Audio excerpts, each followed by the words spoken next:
Pemirsa, ratusan sopir truk menggelar aksi demo di depan kantor DPRD Gunung Kidul Daerah Istimewa Yogyakarta menuntut tidak diberlakukannya kebijakan odol yang merugikan sopir truk. Akibat aksi ini, jalan menuju kantor DPRD dialihkan sementara waktu karena truk terparkir di tengah-tengah jalan.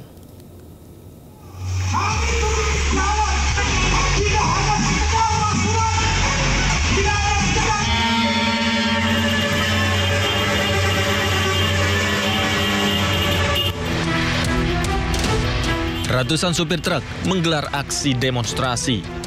Tak kurang dari 400 sopir truk berbagai wilayah madati kantor DPRD Gunung Kidul. Truk parkir di depan kantor DPRD sepanjang 1,5 km. Hal ini membuat macet arus lalu lintas di sekitar lokasi.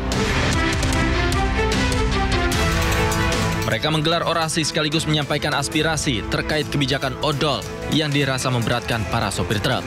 Dalam tuntutannya, sopir meminta agar pemerintah tidak memberlakukan kebijakan odol. Selain itu, mereka juga menyoroti sulitnya uji KIR di wilayah Gunung Kidul.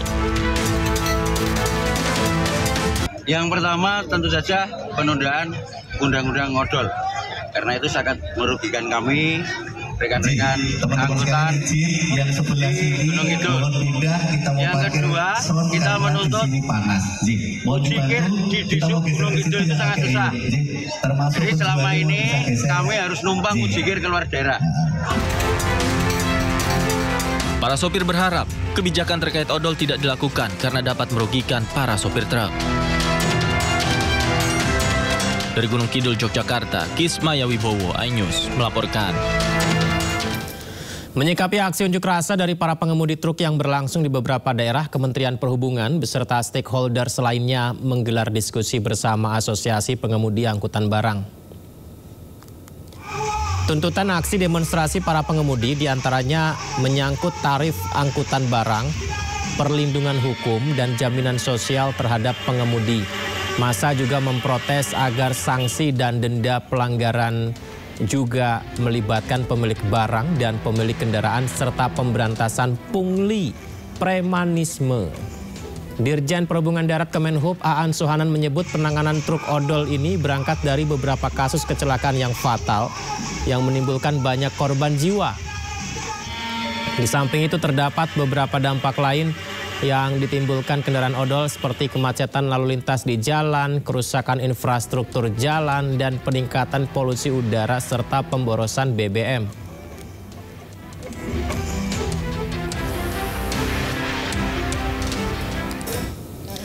Untuk membahas mengenai kasus odol ini sudah bergabung bersama kita peneliti senior Inisiasi Strategis Transportasi Instran, Dedi Herlambang. Assalamualaikum, selamat malam Pak Dedi, apa kabar Pak? Selamat malam.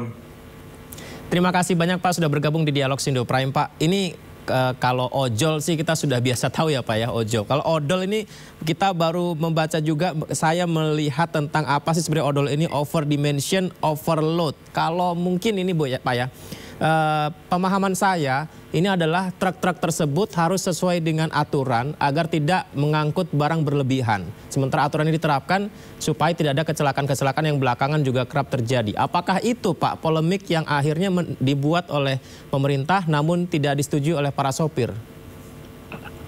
Baik, sebenarnya begini, untuk zero odol itu niatnya sudah sejak lama ya, sejak tahun 2016.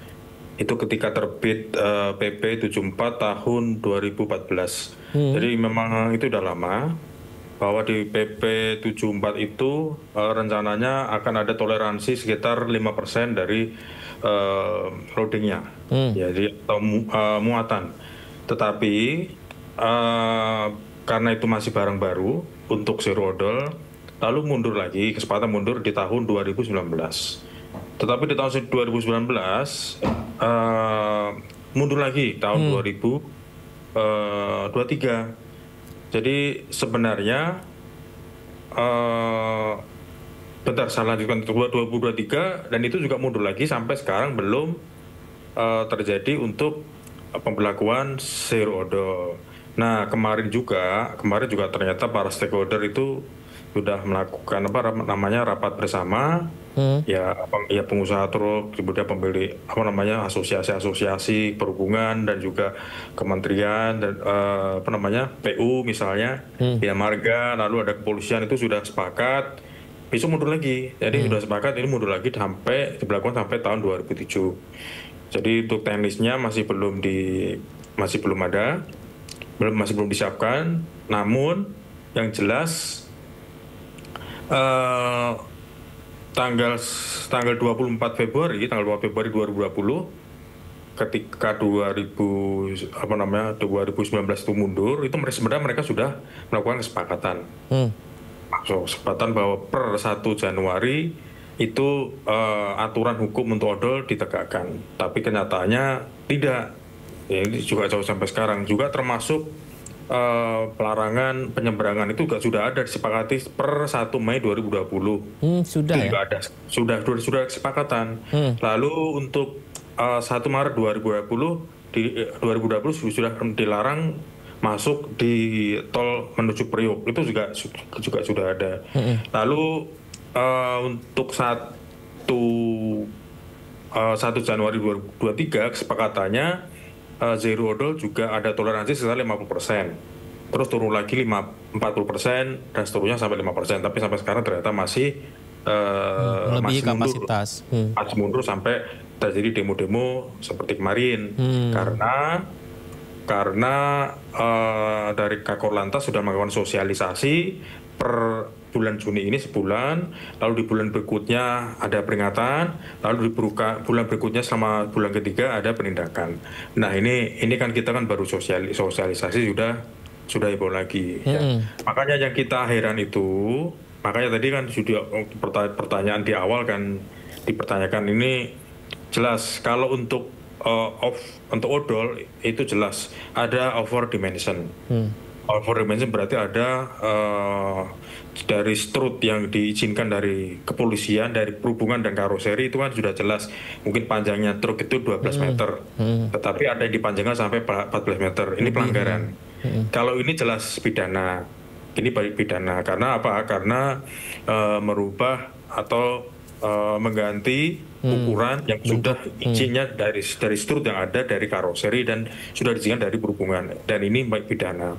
Tetapi kalau yang kelebihan muatan atau overloading itu sifatnya bukan pidana. Itu adalah sifatnya denda kelebihan muatan yang dalam hal ini untuk kelebihan muatan ini diberikan kepada pemerintah daerah sebagai PNBP. Jadi sebenarnya skemanya seperti itu. Nah, makanya yang saya heran itu di sini adalah sebenarnya yang merasa keberatan itu adalah para pemilik truk. Para pemilik truk dan juga pemilik barang atau perusahaannya yang keberatan. Tetapi ini malah yang demo malah sopirnya, malah drivernya. Kan aneh gitu loh. Karena menurut saya yang mereka keberatan seharusnya pemilik truk.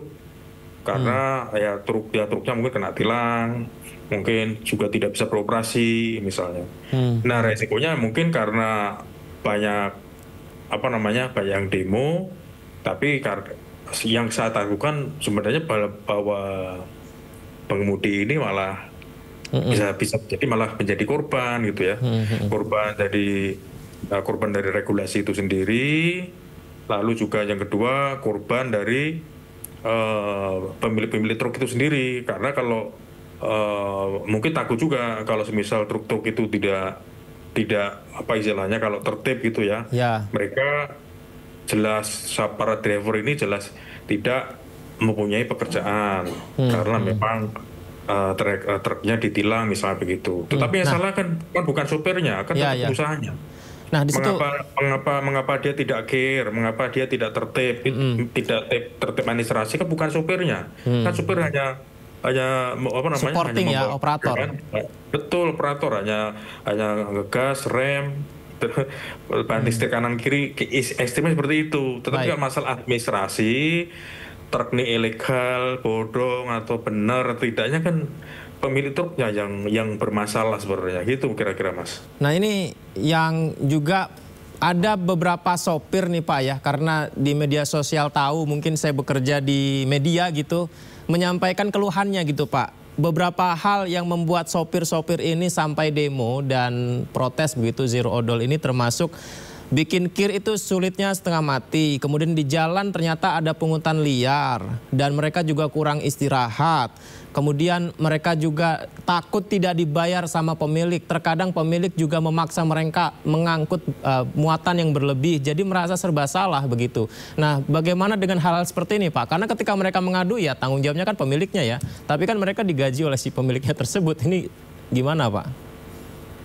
Betul. Jadi makanya saya juga heran juga ya dengan adanya asosiasi ini, kenapa yang dilawan malah pemerintah? Seharusnya mereka demo kepada pemiliknya harusnya. Logikanya seperti itu, karena pemiliknya yang mau untung sendiri, mau menang sendiri, seharusnya didemo kan pemiliknya. Justru mereka punya asosiasi. Maka sebenarnya karena pemerintah kan sudah punya undang-undang benar. Undang-Undang 22 2009 itu memang sudah jelas itu melarang odol. Kalau pemerintah sendiri juga tidak melaksanakan undang-undang itu, berarti kan juga pemerintah sendiri juga tidak melaksanakan undang-undang itu juga.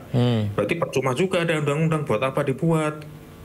Pemerintah sendiri tidak melaksanakan, masyarakat sendiri juga tidak mau melaksanakan. Jadi masalahnya seperti itu ya. Sebenarnya kalau sistemnya sudah jelas, jadi pemerintah sebenarnya sudah siap. Dari sosialisasi zero odol yang kemarin dilakukan oleh Kakor Lantas, itu sebenarnya pemerintah sudah siap, sebenarnya sudah siap. Tetapi yang belum siap adalah ini stakeholdernya yang sebagai operator itu juga belum, ya jelas tidak siap. Karena ini sudah terlalu lama, penyakit ini sudah terlalu lama. Juga termasuk tadi sudah disampaikan adanya pungutan liar, pungli di jalan. Itu kan sudah puluhan tahun sejak zaman orde, mungkin sudah orde lama, mungkin ya orde lama, orde baru, reformasi itu masih saja ada berkutat di situ-situ aja ya, Pak. Ya, tapi kalau kita kembali ke sana lagi, masalah pungutan itu kan kembali kepada pengusaha truk. Adanya expenses cost atau biaya-biaya yang tidak terduga itu kan harusnya kan tetap uangnya uang pengusaha truknya kan, bukan uangnya sopir. Seharusnya kan di sana seharusnya masalahnya. Ya. Kalau misalnya biaya berat tidak cukup, ya sudah, tidak usah diangkut. Logikanya kan seperti itu. Kalau tidak mau. Jangan dibebankan ke sopirnya gitu ya, Pak. Baik. Ya mengapa sekarang supirnya kan tidak bayar? Kan bayar kan tetap pengusaha truknya. Kan dia tahu di kabupaten mana bayar, dimasuk di kota mana bayar, di sini bayar. Kan pengusaha truknya sudah paham dari Jakarta sampai Surabaya itu berapa pos yang dibayar, kan seharusnya supirnya udah tahu. Pengusahanya kan sudah tahu. Kalau memang dia memang pengusaha truk harusnya kan sudah paham. Gitu. Baik, Pak Dedi dan juga pemirsa, berikutnya mari kita lihat dampak aksi demo yang dilakukan sopir truk ini, Pak Dedi. Karena kami dengar harga sembako di Pasar Johar Baru ini mengalami kenaikan harga. Kita simak dulu berikut ini.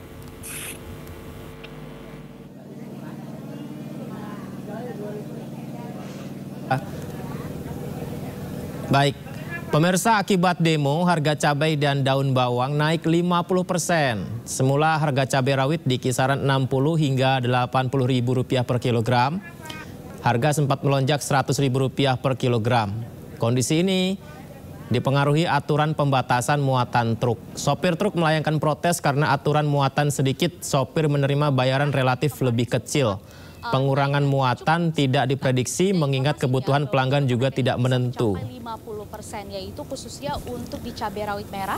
Pada saat demo terjadi itu berada. Pak Dedi, sebelum kita sebelum mengenai harga yang naik karena ini, entah apakah karena ini atau tidak begitu, ada satu hal yang juga menarik adalah ketika si sopir ini mengangkut muatan yang lebih sedikit, bayarannya menyesuaikan dan lebih sedikit. Itu yang dikeluhkan sehingga protesnya zero odol tadi tidak diberlakukan. Ini gimana, Pak? Sebenarnya ini masalah sosial ya. Masalah sosial dan pemerintah sendiri juga belum adanya tarif logistik.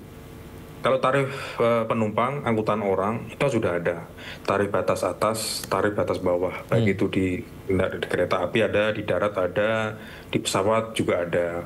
Tetapi untuk angkutan logistik, itu belum ada batasannya. Jadi saat ini hanya pasar saja bermain ya. Pasar misalnya, antara pemilik truk dan juga pemilik barang, mereka hanya nego aja kesepakatan.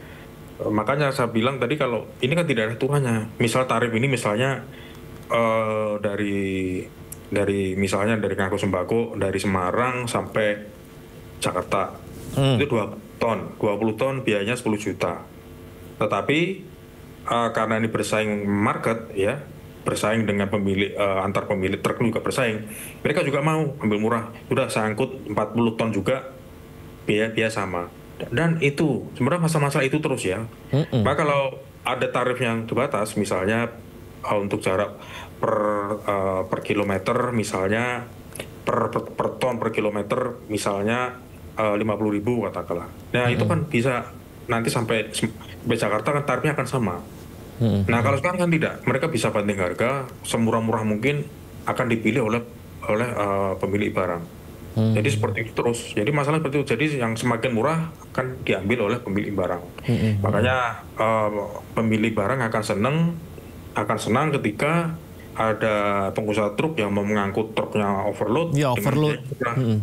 Itu biaya murah. Itu yang masalahnya. Jadi yang seharusnya diangkut 2 kali. Kalau diangkut 2 kali, ya memang konsekuensinya mahal ya. Maka ingin diangkut sekali sehingga kalau di breakdown harganya akan lebih murah untuk sampai di konsumen, tarif di konsumen, sehingga masalah-masalah ini selalu berkutat seperti ini. Makanya kekurangan regulasi di sini adalah kita masih belum mempunyai tarif regulasi untuk logistik. Kalau penumpang itu kita sudah punya, tapi kalau logistik itu tidak punya karena itu juga antar kesepakatan mereka sendiri aja ya, nego sendiri. Dan nego di pasar, mungkin saya bisa lebih murah sampai Jakarta lebih cepat.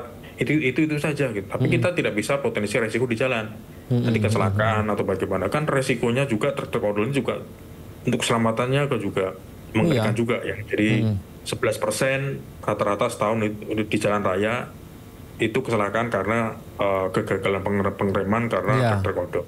Sulit menanjak, gagal rem dan lain sebagainya ya Pak ya. Jalan tol 40% malahan. Kalau 40% di jalan tol karena di sana kan tidak ada kendaraan bermotor. Kalau di jalan raya nomor 1 kecelakaan itu kendaraan bermotor udah 2, yang nomor 2-nya truk odol ini. Saya juga termasuk bis-bis juga sebenarnya, tapi yang paling banyak ya memang truk ya, karena truk itu overloadnya terlalu tinggi. Itu tadi itu menarik yang tidak disadari.